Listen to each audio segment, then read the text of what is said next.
ہمارے لیے آج کی تلاوت مقدس یوحنا کی انجیل اس کے 7ویں باب میں سے۔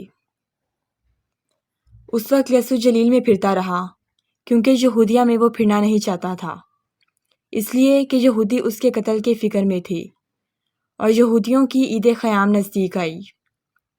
لیکن جب اس کے بھائی عید میں چلے گئے تو وہ بھی گیا، ظاہراً نہیں بلکہ خفیاتاً۔ تب بعض یروشلمی کہنے لگے، کیا یہ وہی نہیں جس کے قتل کا فکر ہو رہا ہے؟ اور دیکھو وہ تو اعلانیہ بولتا ہے اور وہ اس سے کچھ نہیں کہتے۔ کیا شاید سرداروں نے بھی سچ جان لیا ہے کہ المسیح یہی ہے؟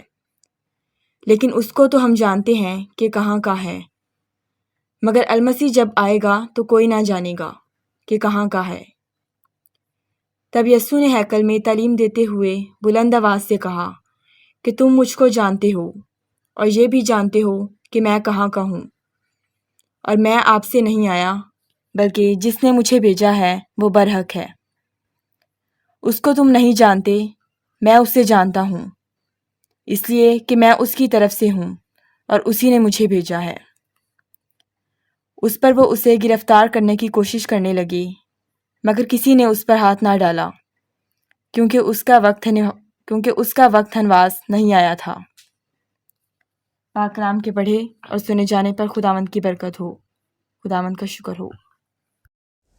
مسیح خداوند میں میرے عزیزو، آج روزوں کے مقدس ایام کے چوتھے ہفتہ کا جمعہ ہے۔ آج کی انجیل مقدس پر دھیان و گیان کے ساتھ فادر ایمینول زیرمانی انگلینڈ سے ڈاٹرز آف سینٹ پال پاکستان کے یوٹیوب چینل پر آپ سے مخاطب ہے۔ آج کی انجیل مقدس کے مطابق خداوند یسوع مسیح جلیل میں خدا کے کلام کی منادی کرتے ہیں، کیونکہ یہودیہ میں یہودی اس کے قتل کے فکر میں تھے۔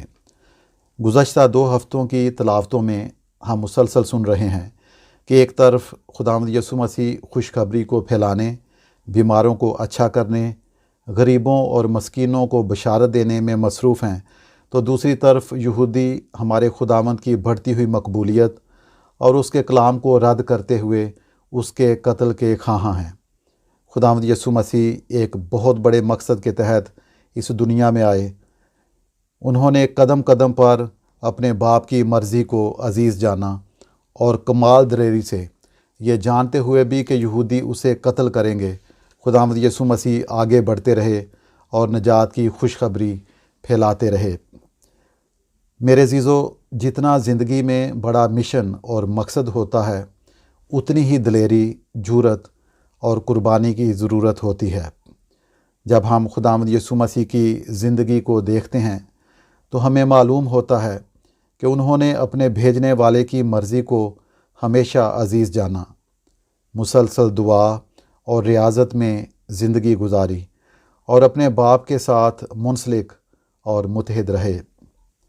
خداوند یسوع مسیح کی دعائیہ زندگی اور باپ سے مسلسل رابطہ ان کی قوت تھا۔ کسی طرح کی مخالفت، رد کیا جانا، ظلم اور توہین خداوند یسوع مسیح کو ان کے مقصد سے ہٹا نہ سکے۔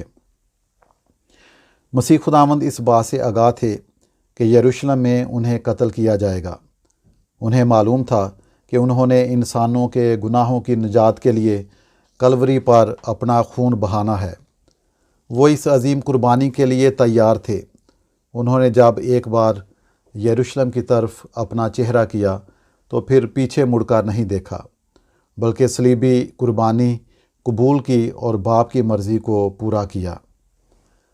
آج کی انجیل مقدس میں ہم نے سنا کہ ایک طرف یہودی خداوند یسوع مسیح کو گرفتار کرنا چاہتے ہیں، تو دوسری طرف خداوند یسوع مسیح یروشلم میں جا کر ہیکل میں تعلیم دیتے ہیں، اور لوگ وہاں پر ہمارے خداوند کو پہچان کر کہتے ہیں کہ یہ وہی نہیں جس کے قتل کا ذکر ہو رہا ہے، اور وہ دیکھو اعلانیہ بولتا ہے اور وہ اسے کچھ نہیں کہتے۔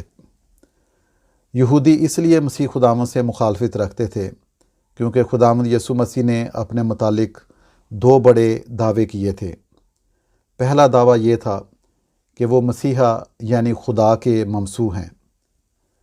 دوسرا دعویٰ یہ تھا کہ صرف وہی خدا کو اچھی طرح جانتے ہیں کیونکہ خدا نے انہیں بھیجا ہے۔ خدا اور وہ ایک ہیں۔ یہودیوں نے خداوند یسوع مسیح کے ان دعووں پر شدید رد عمل ظاہر کیا۔ ان کا عقیدہ یہ تھا کہ انہیں خدا کا مکمل اور آخری الہام موسیٰ اور نبیوں کے ذریعے ملا۔ انہوں نے ہمارے خداوند کے دعووں اور تعلیم کو رد کیا اور اسے کفر جانا۔ ان کا کہنا تھا کہ ناصرت کے ایک ترخان کا بیٹا مسیحا نہیں ہو سکتا۔ یہودیوں کا یہ عقیدہ تھا کہ مسیحا غیر متوقع طور پر زیتون کے پہاڑ سے ہوتا ہوا قدرون کی وادی سے گزرتے ہوئے یروشلم شہر میں داخل ہوگا۔ ایلیاہ نبی اسے مسح کرے گا اور وہ یروشلم شہر اور ہیکل پر اپنی حکمرانی قائم کرے گا۔ اس لیے اپنے اس عقیدہ کی بنا پر وہ خداوند یسوع مسیح کے نجات بخش پیغام کو رد کرتے ہیں اور اس کی مخالفت کرتے ہیں۔